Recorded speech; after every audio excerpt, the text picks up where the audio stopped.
Now, the evidence of the quantization of energy of light, or we can also say the particle-like nature of light, is mounting. We're now going to look at yet another example in which light can be treated as particles of a certain amount of energy and a certain amount of momentum. And that is the so-called Compton effect, or Compton scattering. The year was 1923. The Compton experiment involves something like this. You have a stationary electron, and I have a beam of light, which typically is in X-ray range. So it's got a very high frequency or very short wavelengths. And this beam of light strikes this electron, and as a result, the electron is scattered by an angle phi. It moves in this direction, and the photon from this beam of light, as a result, also bounces in that direction. So we have a collision basically between this photon and this electron. So we can use the conservation of energy and momentum for the system to calculate what is the new wavelengths of the new frequency of that photon as a result of its collision with the electron. If you can do that and match the result successfully with experiment, then you're saying that light really is made of a bunch of photons, and this photon is just like a normal particle. It has a certain amount of energy, a certain amount of momentum, and when you strike the electron, you use conservation energy momentum for the two particle system. One is the photon, the other is the electron. So that will be another important piece of evidence for the particle nature of light. So again, we have this setup. We have a photon of frequency f naught, or wavelength mu naught, coming in. This is a stationary electron before the collision. The photon comes in along the x-axis. It strikes this electron. Remember we said in our last example of relativity, the electron cannot eat the entire photon up. In other words, it cannot absorb its energy momentum as a whole. Otherwise, you violate energy and momentum conservation. And therefore, the photon will not be completely absorbed. Rather, it still remains. It goes that way, except now it has reduced amount of energy, right? And therefore, its frequency will be lower, or its wavelength will be longer. And part of that energy, the electron, is being absorbed by the electron. The electron now acquires certain momentum and starts to fly off this way. This angle is phi, this angle is theta, both measured about the x-axis. We are going to examine this process by trying to find out the wavelengths lambda prime of the photon after the collision. We know it's less than the initial wavelength lambda naught. I'm sorry, longer than, because a longer wavelength corresponds to lower energy of the photon. Again, we use conservation of energy and momentum to achieve that. Here is the conservation of energy. Before the collision, you have this electron, rest energy, plus the energy of the photon, hc over lambda naught, or hf naught. F equals c over lambda, so that's why you have this. After the collision, this is the energy of the photon that's remaining. Its wavelength becomes lambda prime, and this is the energy of the electron, which has this much rest energy and also has a momentum p, or pe, after the collision. So that's the conservation of energy. Now the conservation of momentum is a vector. You have an xy components. So this is the x component, and that's the y component. Look at the x component. In the x direction, it comes in like this, and the outgoing momenta for both the electron and photon are forward, so you have to add their contributions up. So before the collision, h over lambda naught, that is the momentum of the photon before the collision. After the collision, here is the component of the electron. The linear momentum component of the electron in the x direction, it's pe times cosine phi, right? And then what about the photon? The photon contributes another component to the momentum in the x direction, and that is h over lambda prime, which is its magnitude multiplied by cosine theta. And that's what we see here. Now the y component, in the y direction, there was no momentum to begin with before the collision. So after the collision, the two momenta must cancel each other out. Here is the positive component, which comes from the electron, and it's pe times sine phi, right? And the negative component is from the photon, and that is negative h over lambda prime, the new wavelength, times sine theta. So again, we have conservation of energy and conservation momentum in both x and y directions. I have these three equations, 1, 2, 3.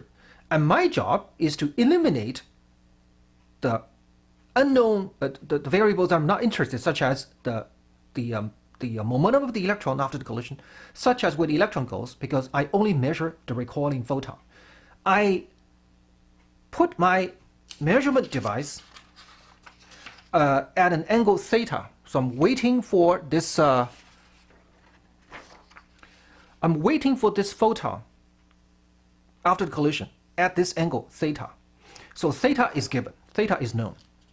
But I do not know the angle phi at which the electron leaves, and I don't care. So I'm going to try to eliminate the angle phi, and I'm going to try to eliminate the momentum of the electron PE. Now I have three equations, and I want to eliminate two unknowns. I can certainly do that.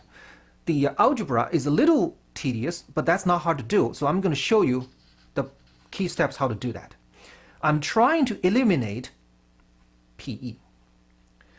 So what I'm going to do is I'm going to move this term over there. Okay, move this term over there, and then I'm left with a square root. Then I'm going to square both sides. So move this term over and square both sides, and that's how you got. So this is equation number 4. Okay. Meanwhile, I want to get rid of the angle phi as well. You notice there's a sine phi, there's a cosine phi. So how do I get rid of sine phi and cosine phi in one gulp? Well, you probably suspected what I was going to do. I am going to move this term over and move that term over, and then I'm going to square both sides of the two equations. I'll be left with cosine theta squared and sine theta, cosine phi squared and sine phi squared, and then I'm going to add them together. So what's sine squared plus cosine squared? That's 1, so eliminate phi that way. So that's what I was going to do. Okay, so this is what I did. I took this term, moved it over, and I got this, right? Then I took that term, moved it over, I got that, right? So there's PE cosine phi, there's PE sine phi, and the next thing I did, I squared this, and I squared that, so the other side also gets squared. You add them together, you get PE squared. What's left, sine theta, cosine theta squared, sum is just 1, so that's gone. So that is what I end up with, which I call equation number 5. Now you take equation number 5, which gives you the expression for PE. You plug that PE expression into here. To replace that, you are left with an equation with no phi and no PE.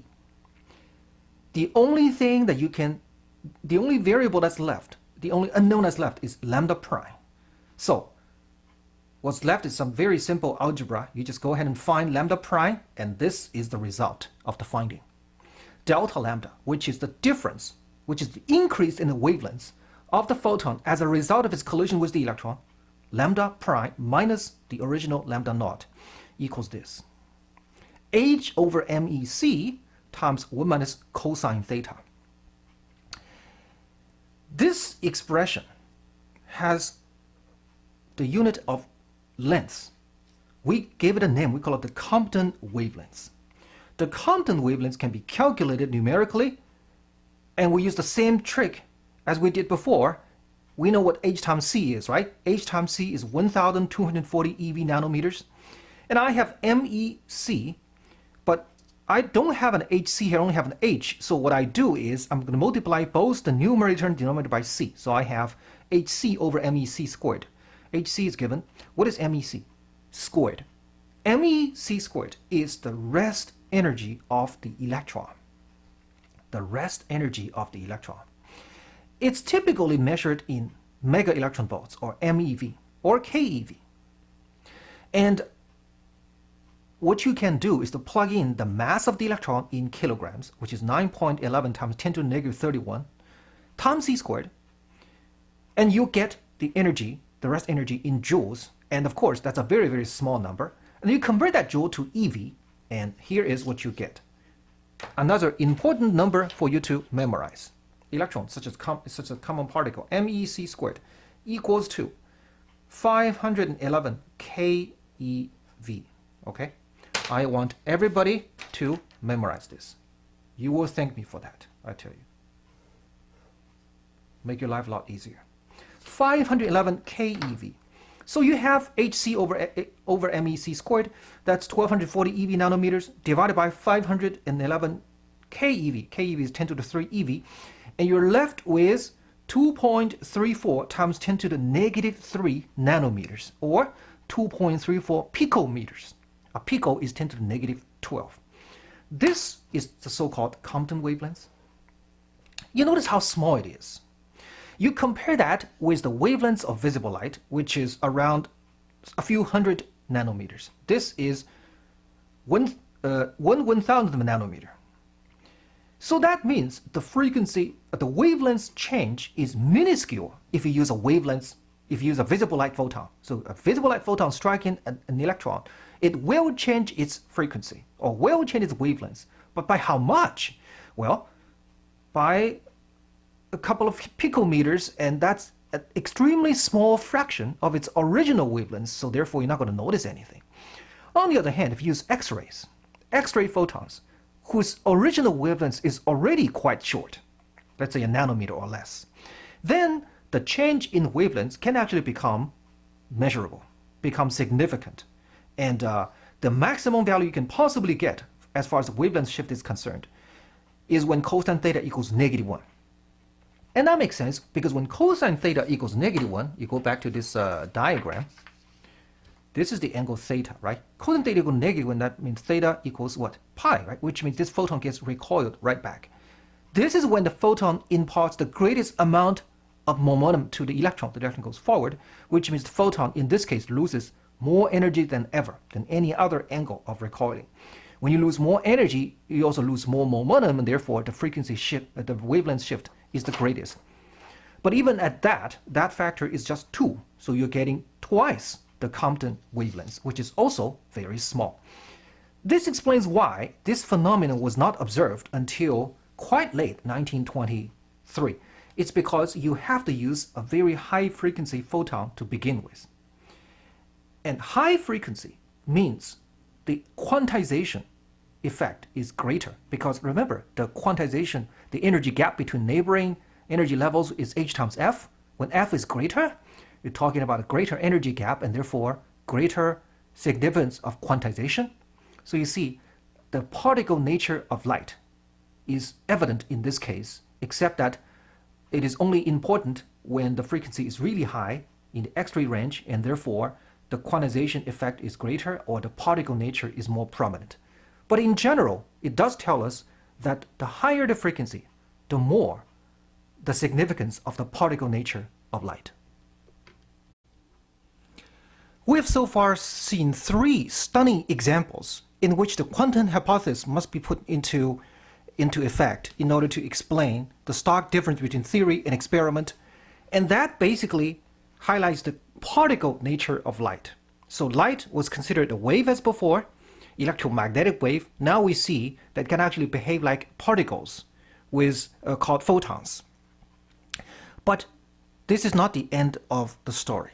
There is another side of the coin, and that is the so-called wave-like nature of particles. Light was traditionally considered as a wave. Now we see it can behave like particles. But what about things that traditionally behave like particles? Can they have wave-like nature? It turns out, yes, that is the case as well, even though this is even harder to understand.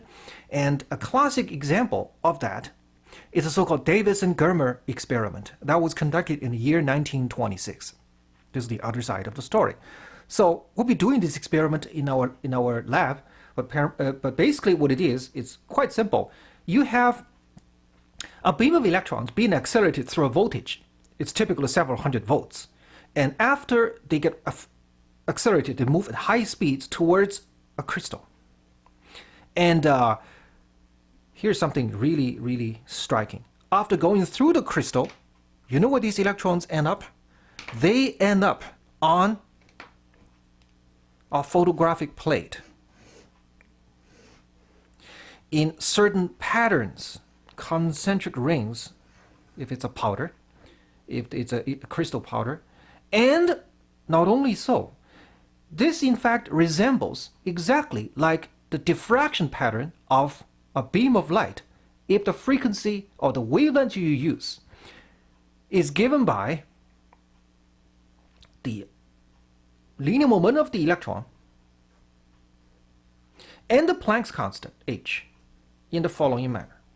If you assume that the wavelength of this beam of electrons is h over p, again, h is the same exact Planck's constant, divided by the linear momentum of the electron, we can explain what this pattern looks like. So this is really, really striking because it tells us for the first time that a system of particles, traditionally thought of particles as electrons, can actually behave like a wave. So we now have waves behaving like electrons, of particles, and particles behave like waves. The boundary between particles and waves seem to have blurred. So what is the complete picture? The complete picture is the so-called wave-particle duality. Wave-particle duality was first proposed by the French physicist Louis de Broglie in the year 1923. De Broglie looked at the quantum nature of light, which was traditionally thought as a particle, and he said, okay, light is now a bunch of particles called photons, and when you look at a particle, when you look at a wave, there are special characteristics of the wave and of the particle. For the wave, for example, you have wavelengths. And for the particle nature, a particle coming in has a certain amount of energy and momentum and so on. So momentum, that is, of course, a characteristics of the particle side of the story. He says, can I link the wavelengths, which is the wave nature, and the momentum, which represents the particle nature, together? Well, for a photon, that's not hard to do at all. We know how to do that because, after all, energy equals hf. That's Planck's hypothesis. But we also know that the energy of the photon must be equal to, we also know that the frequency must equal to c over lambda. That's the wavelengths. How do you relate to its momentum? Well, we know that E equals pc.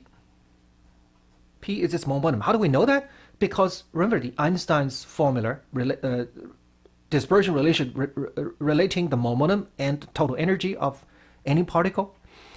In the case of photons, the rest mass is 0 because they travel the speed of light, and therefore you're only left with the pc term. Now let me remind you. Okay, this is mc squared, the rest mass m, and then pc squared, right? Since the photon travels the speed of light, it cannot have any rest mass, otherwise the total energy will be infinity. And so we cross that term out, you get pc. Now let's equate these two expressions for the energy, and therefore we have pc equals hc over lambda.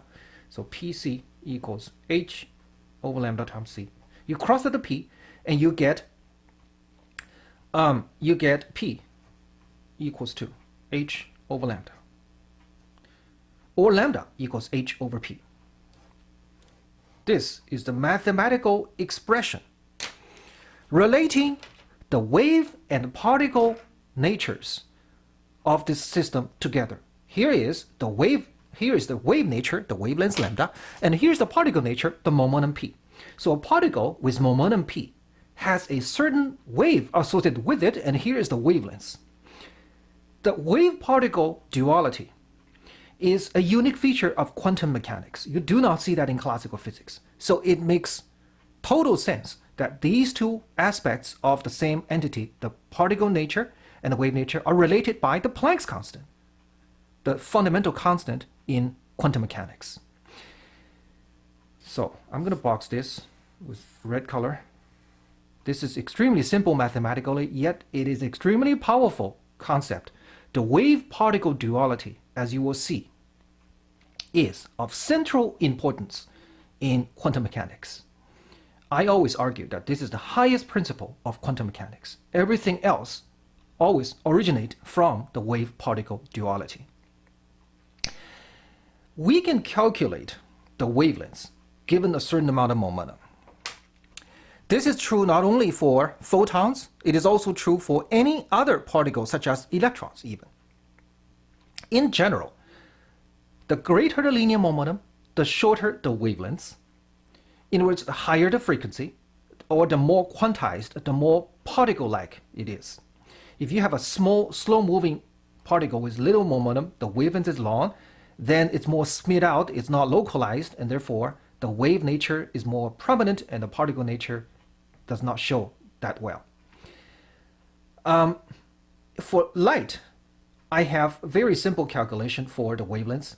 I don't even have to know momentum, I can simply use the frequency to do that. But what if I have an electron moving at a certain momentum? Let's say the momentum is not that large, so we do not have to use relativity to do that.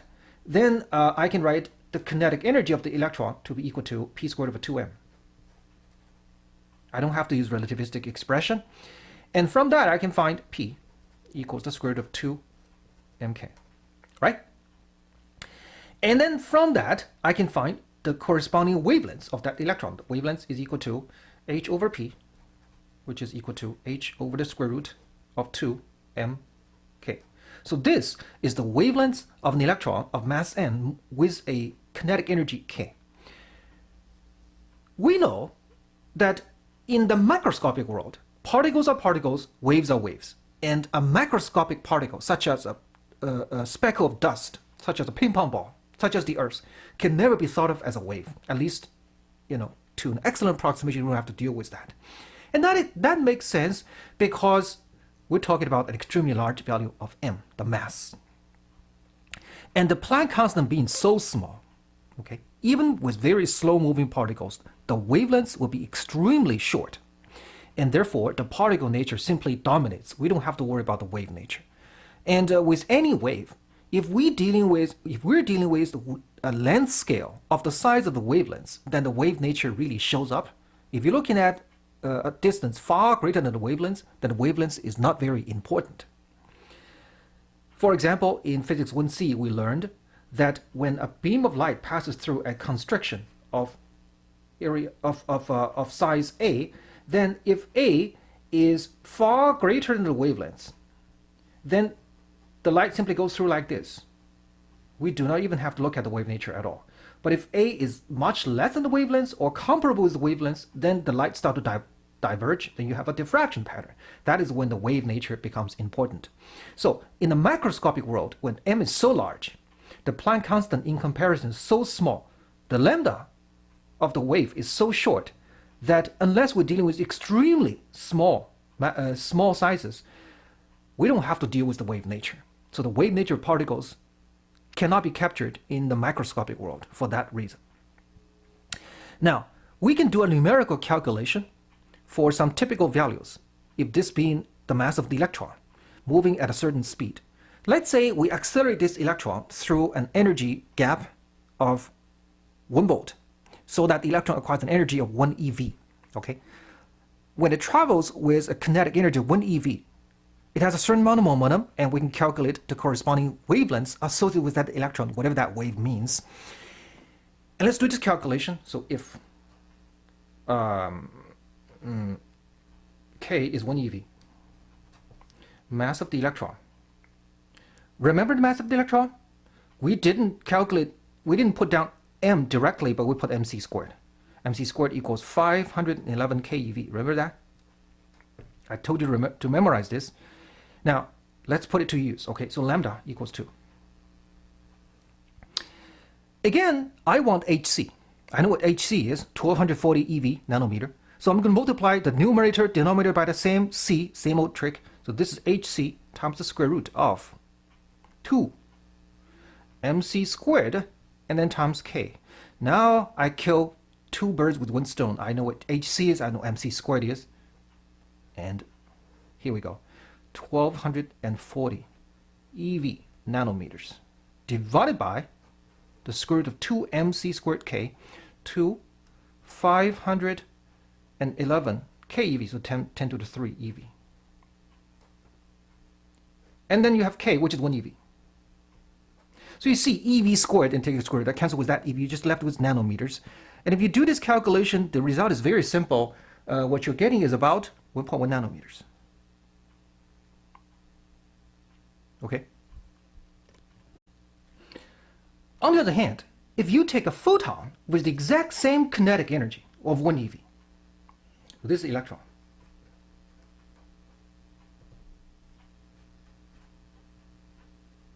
You have an energy, total energy or kinetic, it doesn't matter for the photon, it's the same thing, 1 eV. What is its corresponding wavelength? Well, the energy of the photon is hc over lambda, so lambda is hc over E, so lambda equals to hc over kinetic energy of the photon, which is 1 eV. So you have 1240 eV nanometers. We'll be using this over and over. 1 eV. And what do we get? We get 1240 nanometers. Now this is about 1 micron, 1.2 micron. You look at these two numbers. You have an electron of kinetic energy 1 eV, then you have a photon of kinetic energy 1 eV. They both have the same kinetic energy, but the wavelengths are totally different. The wavelength of the photon is about 1,000 times, more than 1,000 times as the wavelength of this corresponding electron of the same kinetic energy.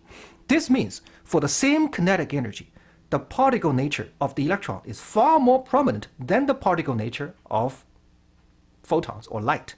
This explains why we mostly think of light as waves and electrons as particles because of the wavelength difference. Now we can take a look at the idea of the electron microscope. I'm sure you know this. Electron microscopes are able to produce far more detailed pictures of the very small world, much better than optical microscopes.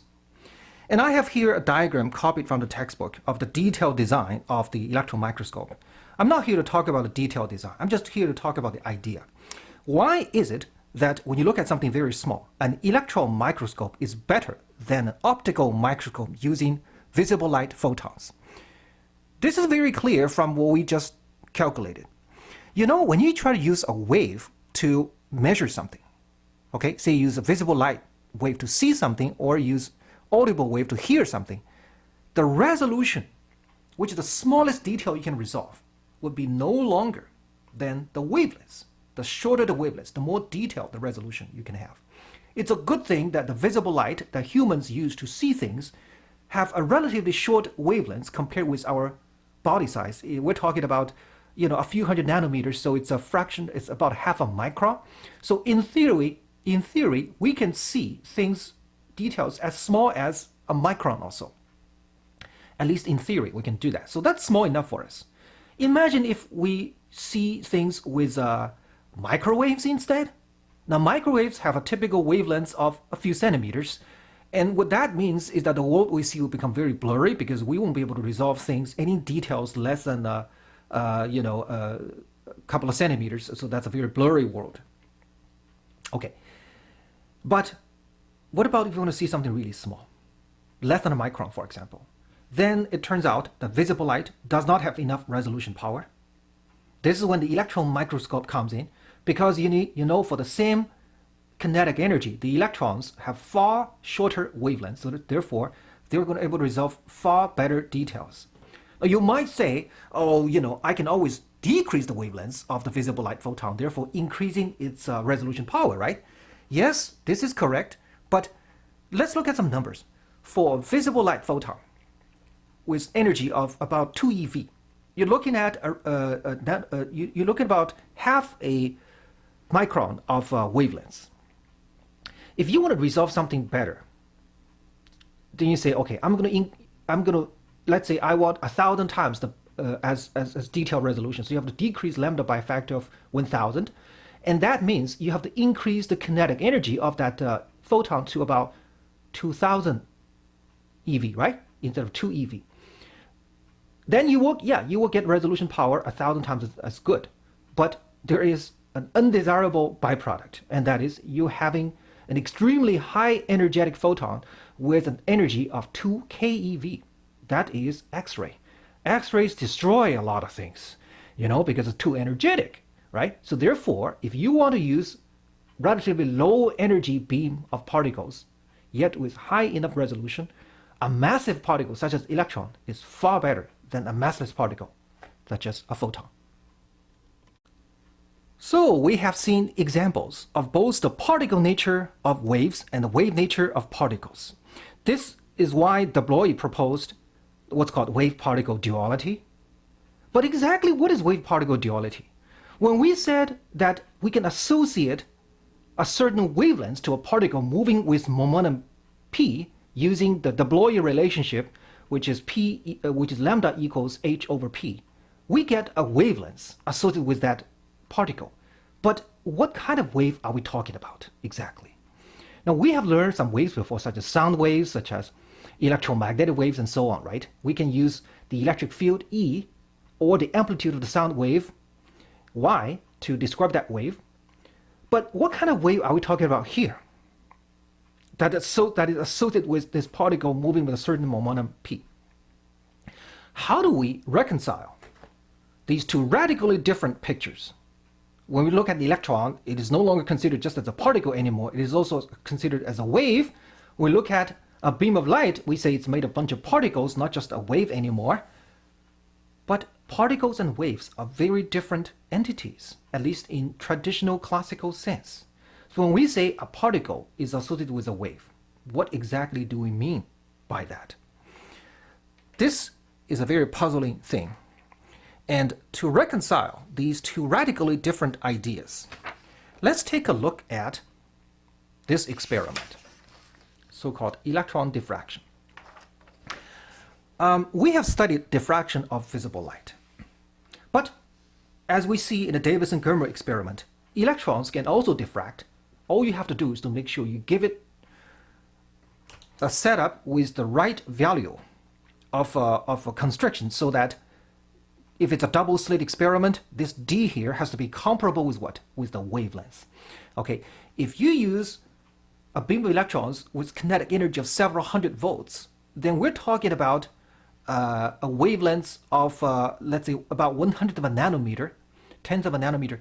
Those are very small wavelengths, and so therefore, we typically cannot use, we certainly cannot use a conventional double slit setup for optics, because for optics, the distance we're talking about here is only a fraction of a millimeter, not a fraction of a nanometer. So therefore, conventional double slit setup do not work. If you shoot a beam of electrons through conventional double slits, they will not display any wave-like behavior because the distance is far greater than our wavelengths. But suppose we shoot the electrons through a crystal setup. The crystals feature, lattice particles or atoms that are spaced with respect to each other, and the spacing is typically a fraction of a nanometer. So in fact, when you shoot electrons through crystals, you will get diffraction patterns. Okay, this in fact is the idea behind the Davis-Germer experiment. Now, suppose for simplicity we consider only a double slit experiment for these electrons. Let's see what we find. Here's what we find. We find that if we shoot only a small number of electrons through the double slit, and we get an exposure. In the back of the slit, we try to figure out where the electrons land. And here you have an example of 28 electrons. You can actually count them. Supposedly you should get 28 dots. So you see, each electron is not really an extended wave. As it makes its way and it lands on the screen, it's not everywhere like a wave. Okay, a wave, it's by nature is an extended existence. Here the electron strikes either here or here or here. It's actually an isolated particle. It is not an extended wave. But the place where the electron strikes seems to be pretty random. You cannot get any prediction out of it. However, if you let more electrons go through, so you have 1,000 electrons, you actually start to see a pattern. You got more electrons landing here, so it's a bright spot, and less electrons landing there, so it's relatively dark. And here is after 10,000 electrons, and here is after many, many more electrons. And you start to see a pattern emerging. This pattern looks very familiar because that is just the double slit interference and diffraction pattern that we saw in physics 1c for visible light. Okay, so you see, we can actually reconcile the two concepts of a wave and particle. When we talk about the electron behaving like a wave, we're actually talking about where it lands. You only have a small number of electrons. You never can predict exactly where they go. But when you have many, many, many electrons, you can use the wave nature of the electron to predict where it is more likely to land. It is far more likely to land here and far less likely to land there, and the pattern that describes where it's more likely to land, this pattern is the wave pattern that we would expect for that particular wavelength. So therefore, when we say the electron, or in particular or in general the particle, is associated with a wave, that wave is in fact a probability wave. Okay, probability wave.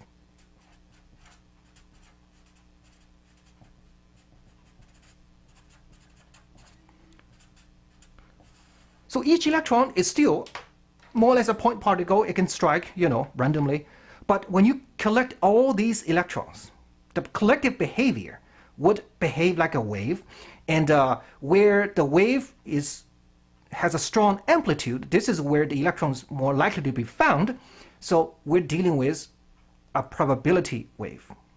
That is the meaning of the wave nature of the particle.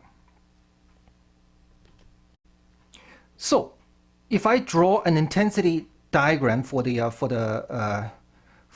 pattern that you see on the screen, it doesn't mean a single electron can be simultaneously anywhere, like a wave pattern. No, it means electrons are more likely to be found here and less likely to be found there, and has 0% chance to be found in this particular location.